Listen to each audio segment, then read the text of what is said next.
నమస్తే, welcome to reflection news.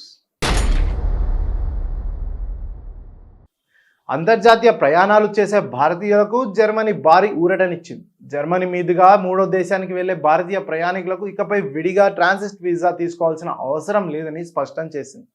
సోమవారం భారత ప్రధాని Narendra Modi, Germany chancellor Friedrich Merz మధ్య జరిగిన భేటీ అనంతరం విడుదల చేసిన ఉమ్మడి ప్రకటనలో ఈ విషయాన్ని వెల్లడించారు. సాధారణంగా భారతీయులు జర్మనీ విమానాశ్రయాల ద్వారా ఇతర దేశాలకు వెళ్లాలంటే ట్రాన్సిట్ వీసా తప్పనిసరి. తాజా నిర్ణయంతో పేపర్ వర్క్ తగ్గడమే కాకుండా ప్రయాణం మరింత వేగంగా, సులభంగా సాగుతుంది.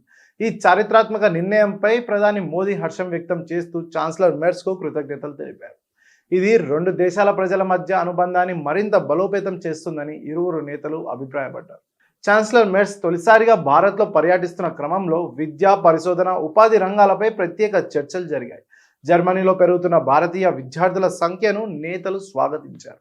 భారతీయ విద్యార్థులు, గ్రాడ్యుయేట్లు జర్మనీ ఉద్యోగ మార్కెట్లో సులభంగా కలిసిపోయేలా చర్యలు తీసుకోవాలని నిర్ణయించారు. ఉన్నత విద్యారంగంలో భాగంగా ఐఐటీలు, జర్మనీ సాంకేతిక వర్సిటీల మధ్య అనుసంధానంపై ఇరు దేశాలు మొగ్గు చూపాయి. నూతన విద్యా విధానం కింద జర్మనీలో ప్రముఖ విశ్వవిద్యాలయాలు తమ క్యాంపస్లను భారత్లో కూడా ఏర్పాటు చేయాలని ప్రధాని మోదీ ఆహ్వానించారు. భారతీయ నిపుణులు జర్మనీ ఆర్థిక వ్యవస్థకు అందిస్తున్న తోడ్పాటును ఈ సందర్భంగా మెర్జ్ ప్రశంసించారు. జై హింద్.